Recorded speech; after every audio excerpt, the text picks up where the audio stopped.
안녕하세요. 오늘은 영화 300과 그 배경이 되는 사건인 테르모필레 전투를 다뤄보려고 합니다.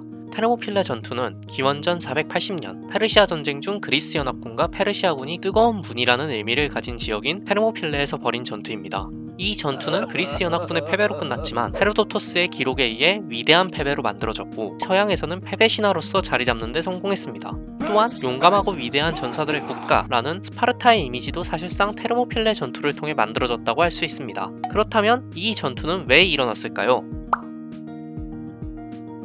기원전 499년부터 493년에 걸쳐 지금의 터키가 있는 소아시아 지방 해안가에 자리한 그리스 계열 폴리스인 이오니아가 페르시아 제국에 대항해 반란을 일으킵니다. 그리고 본토에 있는 폴리스들에게 지원을 요청하는데 이 지원 요청을 아테네와 에레트리아라는 폴리스가 받아들여 지원군을 파견하고 이들은 이오니아 군대와 합류해서 페르시아의 주 장관이 머무르는 도시인 사르디스를 공격해 불태워버립니다. 어떻게 보면 아테네가 페르시아를 먼저 도발한 것이라고 볼 수 있는데 아테네는 왜 이런 선택을 했을까요? 기원전 510년 아테네에서 히피아스라는 인물이 참주로 있다 아테네 시민들에 의해 쫓겨나 페르시아로 망명합니다. 아테네는 페르시아에게 히피아스에 대한 지원을 멈출 것을 요구했지만 페르시아는 되레 아테네에게 히피아스를 다시 참주로 받아들이라는 요구를 했고 아테네는 이에 분노해 이오니아 반란을 지원하기로 결의합니다.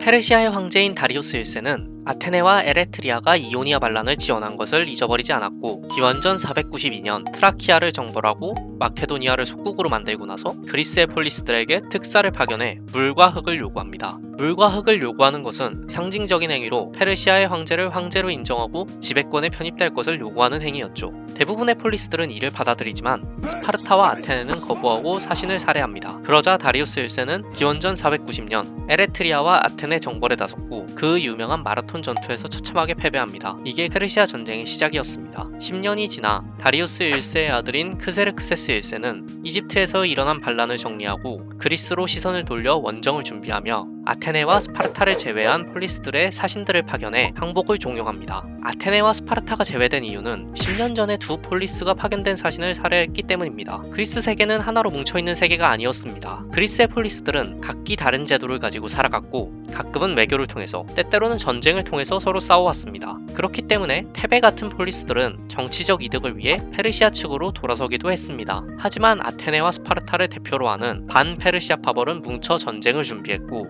연합군을 준비하는 동안 지연전을 위해 스파르타의 왕 레오니다스를 사령관으로 삼아 약 7,000명의 병력을 테르모필레로 파견해 페르시아군을 막으려 했습니다. 이것이 테르모필레 전투입니다.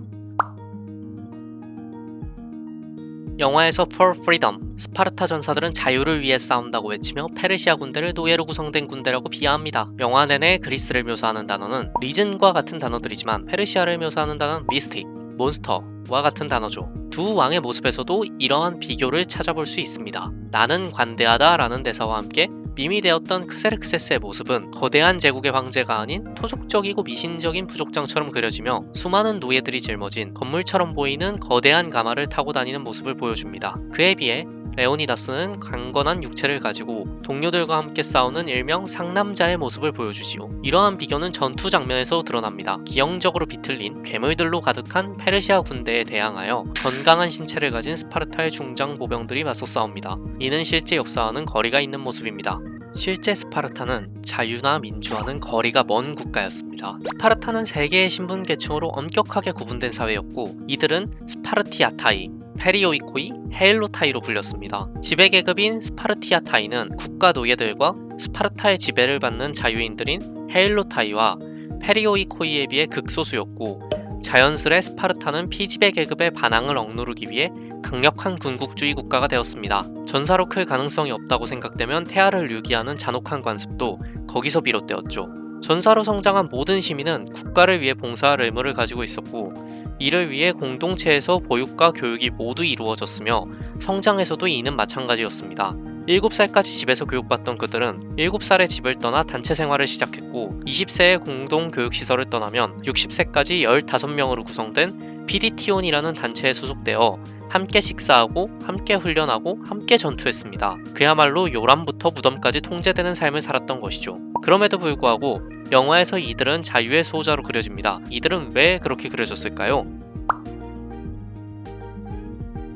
문명과 진보, 자유와 민주의 그리스가 전제적이고 사악하며 오만한 페르시아에게 승리를 거두었다는 인식은 페르시아 전쟁 당대로부터 시작되었습니다. 그리스의 비극 작가 아이스킬로스의 비극, 페르시아인들에서는 크세르크세스의 오만이 신들의 징벌을 불렀다고 말하며 그리스인들이 조국과 가족, 신들의 처소, 조상들의 무덤을 위해 싸운다고 강조하는 것을 통해 페르시아 전쟁이 크세르크세스의 오만으로 인해 일어났으며 그리스인들은 자유수호를 위해 이에 맞서는 정의로운 전쟁을 수행했다는 인식을 드러냅니다. 이때부터 대대적으로 사용되기 시작한 그리스인 본인들을 지칭하는 단어인 헬라스인이라는 용어와 그리스인을 제외한 타지인들을 지칭하는 용어인 바르바로이, 야만인이라는 용어는 그리스인들의 우월의식을 고스란히 보여줍니다. 페르시아 전쟁을 세세하게 기록한 헤로도토스의 역사도 비슷한 인식을 드러냅니다. 헤로도토스는 역사에서 페르시아가 전쟁에서 패배한 이유가 비합리적이고 우둔한 크세르크세스와 그의 오만방자함 때문이라고 지적합니다. 또한 이러한 바르바로이들에 대한 멸시는 문화나 역사를 넘어 정치 사상에서도 고스란히 나타납니다. 그것을 잘 보여주는 것이 바로 서양 정치학의 고전인 아리스토텔레스의 정치학입니다.